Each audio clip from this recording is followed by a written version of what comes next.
sekaligus menjawab pertanyaan Mediana tadi.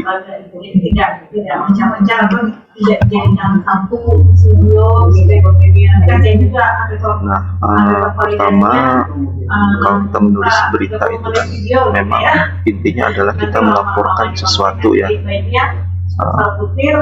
kejadian ataupun peristiwa ataupun hal penting lain yang berkaitan dengan tadi kepentingan publik gitu ya. Publik harus tahu berita ini gitu ya. Publik harus tahu kejadian ini, maka kita beritakan. Nah di sini sebetulnya berita itu bisa kita sebut sebagai cerita juga itu, karena kenapa? Sebetulnya berita itu kita ingin menceritakan kan kepada publik, hanya saja bentuknya memang tidak bercerita gitu ya. Bentuknya mungkin ada sih berita yang bentuknya bercerita, berita naratif. Nah nanti coba dilihat panduannya lagi ya, bagaimana tulisannya itu bentuknya berita apa gitu, bentuknya, jenisnya gitu ya. Beda Pak, ini kan untuk catatan ini kan untuk catatan perbutir yang saya rasa nanti bisa teman-teman baca ya. Nah dalam berita itu yang penting ada unsur-unsur ini, ada unsur-unsur mengenai 5W dan 1H itu ya. Nah, apa yang terjadi gitu. Kalau tadi apa yang terjadi tadi tentang prestasi, ada yang berprestasi gitu. Kemudian kapan kejadiannya, nah kapan dia mendapatkan prestasi itu, kemudian kenapa dia bisa mendapat prestasi misalnya begitu, itu bisa dijelaskan. Kemudian siapa saja yang terlibat, nah, yang dapat prestasi siapa, yang memberikan penghargaannya siapa, dan seterusnya. Siapa saja yang terlibat dalam kejadian itu. Kemudian di mana dia mendapatkan prestasi itu. Bisa konteksnya bisa dalam proses pemberian penghargaannya, misalnya di Balai Kota DKI Jakarta misalnya gitu. Bisa juga misalnya kita hanya menyebutkan kotanya saja misalnya gitu. Dan yang tadi adalah bagaimana proses kejadian. Jadi di poin ini kita menceritakan tuh bagaimana sih prosesnya sampai dia bisa bagaimana prosesnya dia mendapatkan penghargaan itu.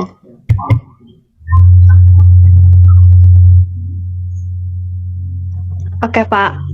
Oke. Nah ini yang penting juga. Jadi dalam berita itu ada yang disebut berita yang layak, ada yang tidak ya. Tadi saya bilang bahwa berita itu harus ada yang dia menyangkut dengan kepentingan publik. Kenapa publik harus kita kasih tahu berita ini gitu. Nah kita harus cari pentingnya berita ini untuk publik itu apa gitu, atau pentingnya kejadian ini itu apa, sehingga orang di luar sana harus tahu tentang kejadian ini gitu. Nah maka berita yang lain itu ada yang namanya news value atau nilai beritanya itu apa.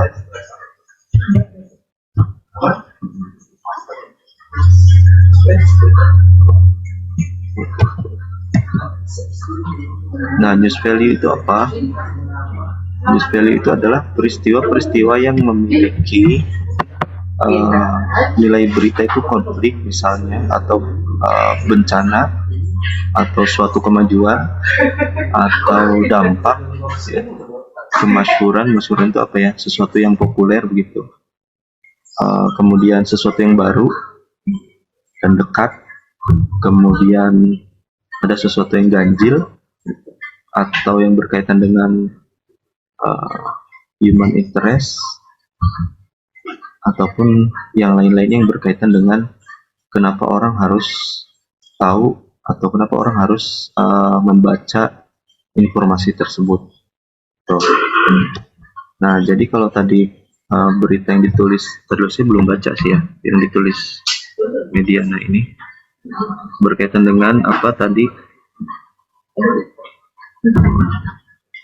Sebentar saya sambil lihat di WA ya. Oke, tentang bagaimana menjadi atlet, ya, intinya menceritakan kalau ini berarti bentuknya ini ya, apa namanya, berita naratif gitu ya bentuknya kalau saya lihat. Dan di sini adalah menceritakan tentang seseorang yang dia menjadi atlet tenis gitu ya. Iya. Oke, jadi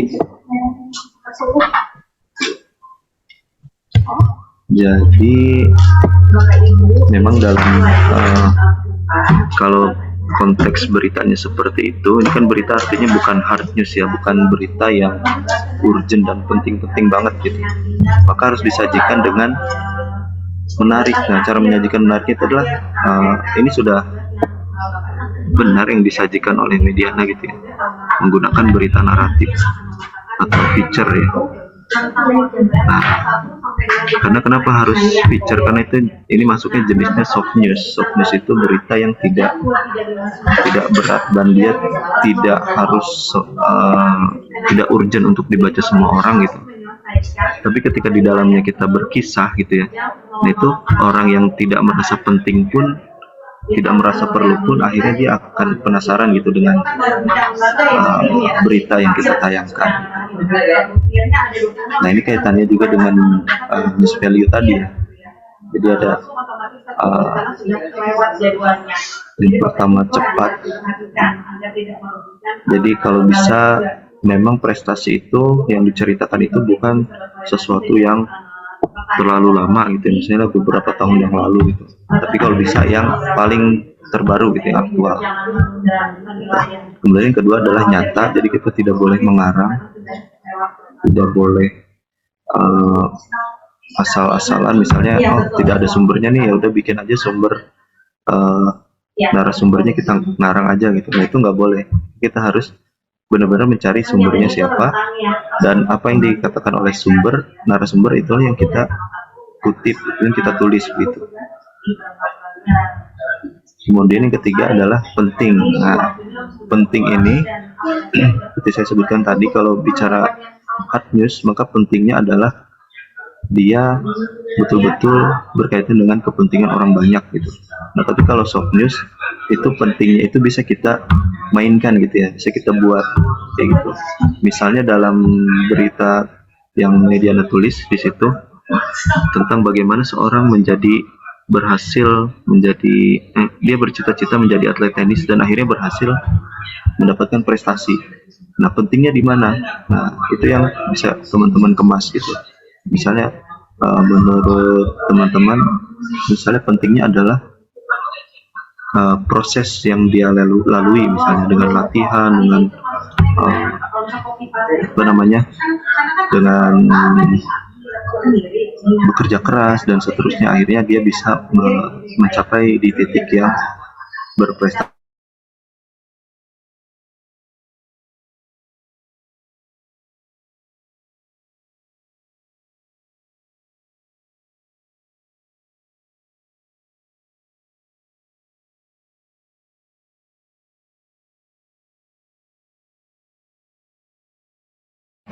Oke, maaf ya tadi terputus.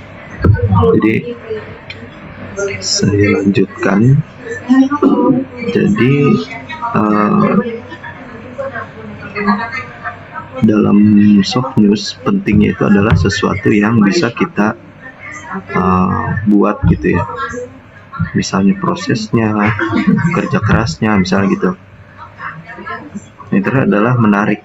Nah, jadi kalau soft news sudah pasti disajikan harus menarik gitu ya, karena dia kalau secara sifat beritanya itu tidak terlalu penting, tidak semua orang merasa perlu membaca itu, sehingga kita harus menyajikannya secara menarik gitu. Selanjutnya, nah ini mungkin berkaitan juga dengan strukturnya ya. Jadi di dalam berita itu sebetulnya ada 3 hal. Ini berita yang sifatnya konvensional sih ya. Kalau dalam berita-berita di media sosial misalnya, itu mungkin sudah ada penambahan lagi gitu ya. Nah, tapi secara mendasar tiga hal ini yang harus teman-teman masukkan di dalam sebuah berita gitu. Yang pertama adalah deskripsi gitu. Itu adalah uraian tentang suatu kejadian, satu peristiwa, tentang satu berita, nah, dengan jelas dan lugas. Kemudian yang kedua adalah kutipan. Nah, kutipan ini adalah bagaimana kita mengutip dari sumber atau narasumber yang dia memiliki keterkaitan langsung dengan berita yang kita tulis gitu. Teknik pengutipan mungkin teman-teman juga sudah pernah belajar bagaimana mengutip secara langsung, bagaimana mengutip secara tidak langsung, dan bisa juga kita parafrase gitu ya. Nah, jadi intinya umumnya dalam berita itu ada kutipan langsung yang menggunakan tanda petik. Nanti kita tampilkan contohnya menggunakan tanda petik, tanda kutip ya. Ada kutipan tidak langsung, biasanya kita bisa menyebutkan poin dari apa yang disampaikan oleh si narasumber dengan bahasa kita tanpa mengubah maknanya gitu.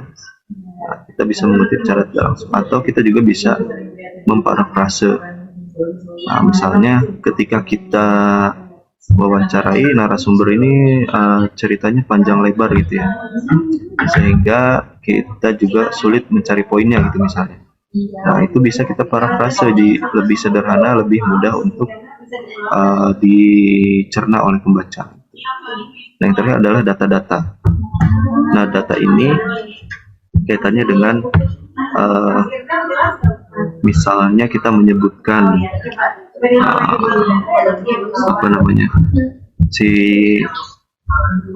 si narasumber usianya berapa tahun, misalnya gitu. Dia menyebutkan kalau misalnya kejadian bencana itu biasanya ada data berapa korbannya gitu ya. Nah, kalau bicara prestasi, mungkin kapan prestasi itu didapatkan gitu ya, berapa banyak prestasi yang didapatkan dan seterusnya. Nah, itu data-data yang sumbernya bisa kita ambil dari hasil wawancara atau bisa juga dari dokumennya. Kalau misalnya yang kita tulis itu berkaitan dengan satu dokumen atau perjalanan sejarah, bisa kita pakai dokumen sebagai sumber datanya gitu.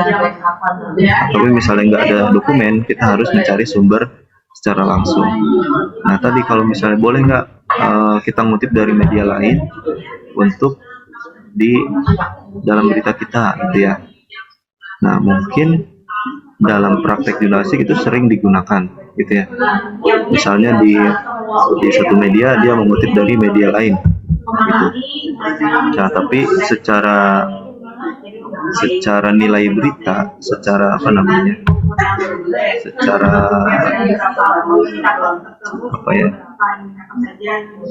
secara kepantasan gitu ya, secara etik sebetulnya lebih bagus kita mencari dari sumbernya langsung gitu. Kayak gini, misalnya Tribun News dia bikin berita, beritanya satu paragraf selanjutnya itu biasanya dia mengutip dari media sosial, komentar dari netizen. Netizen ini komentar seperti ini. Nah, itu yang praktek seperti itu sebetulnya tidak bisa dibenarkan, karena kenapa? Harus ada konfirmasi secara langsung. Jadi kalaupun itu kita mengutip dari media sosial narasumber, kita harus konfirmasi ke narasumber, boleh nggak nih kita kutip untuk di media kita? Karena kalau boleh, baru kita kutip gitu. Tapi kalau misalnya kita asal-asal kutip tanpa ada izin, tanpa ada konfirmasi, nah itu salah. Itu menyalahi kaidah jurnalistik gitu ya. Nah, strukturnya seperti apa? Tadi ada 5W1H, kemudian strukturnya seperti apa? Yang umumnya berita itu menggunakan piramida terbalik gitu, atau kalau bentuknya soft news sebetulnya bisa juga piramida yang tidak terbalik gitu ya. Jadi piramida terbalik itu bagaimana? Yang pertama di atas itu adalah lead beritanya atau informasi yang paling penting itu kita cantumkan di atas, di awal. Jadi ketika orang membaca hanya 1-2 paragraf di awal, dia sudah mendapatkan informasi pokoknya gitu. Nah, tapi bisa juga sebetulnya kita mulai dari misalnya sesuatu yang tidak terlalu penting dulu, bisa juga gitu ya. Tapi emang umumnya atau baiknya itu hal-hal yang penting kita taruh di awal. Hal yang umum yang penting untuk diketahui orang itu kita taruh di awal, baru biasanya di awal itu ada 4W ya, 4W. Apa, siapa, kapan, di mana. Nah itu. Baru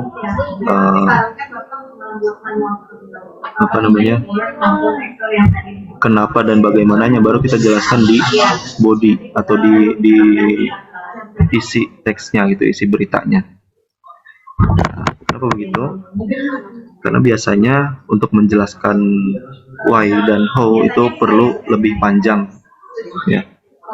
Nah, dan why dan how itu biasanya harus ada dasar dari narasumber. Jadi kita mencari informasi tentang why dan how-nya itu dari narasumber. Ini adalah ekor berita. Ekor berita ini informasi yang tidak terlalu penting, tapi dia harus ada sebagai paragraf penutup gitu. Bisa dengan kutipan narasumber, bisa juga dengan deskripsi dari kita gitu ya.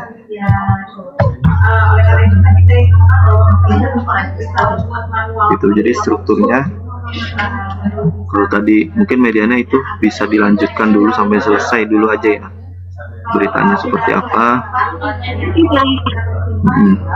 Nah nanti kita lihat strukturnya nanti seperti apa gitu yang, karena kalau cerita atau berita naratif itu memang biasanya tidak terlalu pakem dengan struktur yang seperti apa ya, karena dia lebih biasanya mengalir, dan intinya adalah bagaimana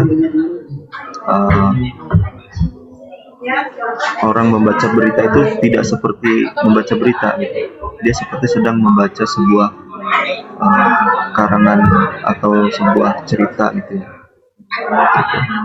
Kalau berita naratif. Oke, selanjutnya. Nah, ini berkaitan juga tadi yang ditanyakan Mediana, bagaimana membuat judulnya yang menarik dan seterusnya. Nah, ini berkaitan dengan gaya bahasanya ya. Nah, di dalam panduan lomba itu ada nggak yang menjelaskan harus seperti apa gaya bahasanya dan seterusnya. Nah, kalau misalnya kita diberi kebebasan, kita bisa menggunakan gaya bahasa yang mungkin tidak terlalu kaku gitu ya. Untuk biasanya kan kalau berita itu menarik kalau kita lihat judulnya, misalnya judulnya itu tidak kaku gitu, karena isinya pun bukan berita, bukan hard news ya, isinya pun bukan hard news, maka kalau menurut saya lebih baik dikemasnya ya dengan gaya yang populer. Nah, jadi gaya bahasanya adalah gaya bahasa yang tidak terlalu formal gitu. Nah, meskipun tetap kita acuannya adalah ejaan bahasa Indonesia ya, atau EYD gitu.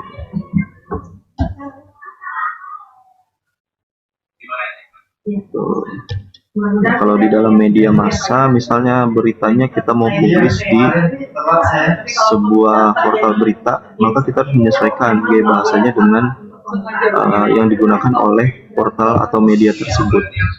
Gitu. Jadi kalau hanya menulis saja, itu tidak dipublikasikan atau dipublikasi di media sendiri, nah itu biasanya bisa lebih fleksibel gaya bahasanya. Ini sumber berita tadi sudah disinggung. Nah, kemudian wawancara.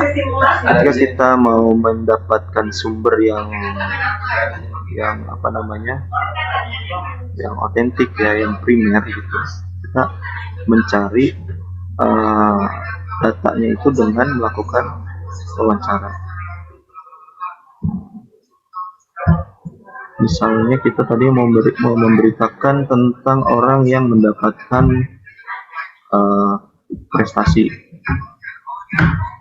kita bisa wawancara beberapa pihak, misalnya si orangnya tersebut, atau misalnya orang tuanya misalnya yang punya kaitan dengan prestasi tersebut, atau kita bisa juga melakukan wawancara dengan pihak yang memberikan penghargaannya untuk mendapatkan informasi yang apa namanya, yang akurat gitu ya.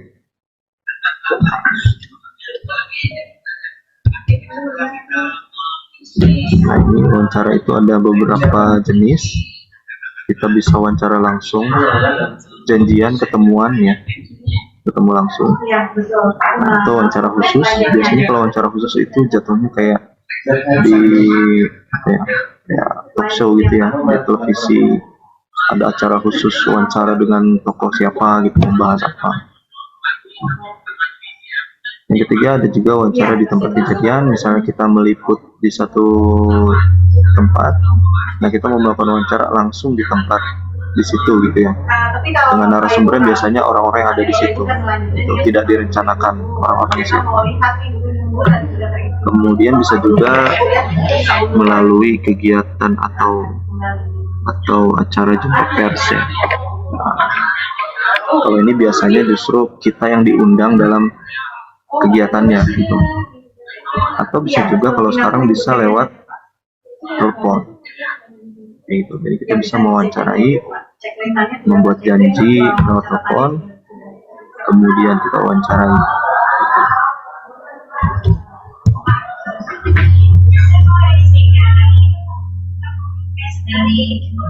Persiapannya apa saja? Yang pertama pasti topiknya kita harus menguasai. Yang kedua pertanyaan-pertanyaannya, kita harus punya panduan pertanyaan-pertanyaan yang akan kita gunakan untuk menggali informasi. Yang ketiga itu kita harus tadi yang membuat janji dulu kalau mau wawancara, apalagi misalnya dengan orang-orang penting. Nah itu harus ada kalau resmi harus ada surat bahkan ya gitu. Atau hanya janji saja, kita buat janji baru kita wawancara. Kemudian yang terakhir adalah kita harus menyiapkan alat-alat yang mendukung, recorder atau kalau sekarang di ponsel bisa ya kita rekam gitu. Itu bisa, dan buku catatan untuk mencatat poin-poin yang penting dari wawancara kita. Lalu teknisnya seperti apa? Yang pertama ini apa ya, sangat teknis ini. Kita pasti memperkenalkan diri, mungkin kita selain berkenalan juga mungkin nanya kabar dan seterusnya ya. Atau kalau misalnya wawancara itu sifatnya on the spot ya, langsung di tempat, kita tidak perlu mengenalkan diri karena biasanya jurnalis itu ada ID card ya, kita punya ID card yang di situ ada nama dan ada keterangan medianya apa gitu. Kemudian yang ketiga, kita bisa memulai dengan pertanyaan-pertanyaan yang umum dulu. Kemudian baru kita bisa memberikan pertanyaan untuk jawaban-jawaban yang panjang gitu ya, untuk menggali lebih banyak informasi. Kemudian kita juga harus bisa mendengarkan dengan seksama. Kita harus memperhatikan narasumber yang sedang memberikan jawaban gitu. Yang terakhir adalah kita mencatat dan merekam. Nah, kenapa harus mencatat dan merekam? Rekaman itu fungsinya untuk kita mengulang proses wawancaranya. Catatan itu untuk kita mencatat poin-poin, kira-kira dari satu pertanyaan apakah bisa kita berikan pertanyaan lanjutan dan seterusnya. Nah, yang tidak boleh apa? Yang pertama, kita tidak boleh mendebat narasumber. Nanti wawancaranya nggak selesai-selesai kalau kita debat narasumber. Yang kedua, kita juga tidak boleh memberikan pertanyaan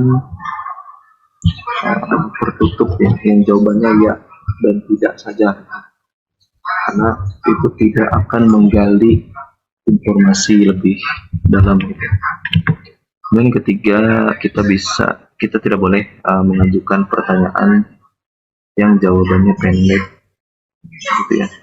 Sebisa mungkin pertanyaan yang kita ajukan itu menggali informasi sebanyak-banyak. Kemudian kita juga tidak boleh memotong pembicaraan dan tidak boleh menjanjikan hasil wawancara. Oke, ini ada kutipan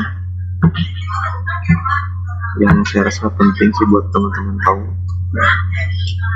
Penulis yang baik itu melihat dunia bagaikan laboratorium jurnalisme mereka. Jika mereka ke lapangan, mereka pasti akan menemukan berita. Jadi intinya, kalau mau mendapat berita itu kita harus ke lapangan. Gitu. Kita harus terjun langsung. Kita kalau mau mendapatkan narasumber, kita terjun langsung mencari narasumbernya. Gitu. Jadi bukan searching di Google dan sebagainya.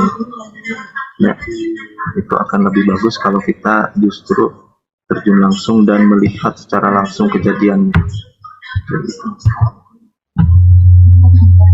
Oke, sampai sini ada lagi yang mau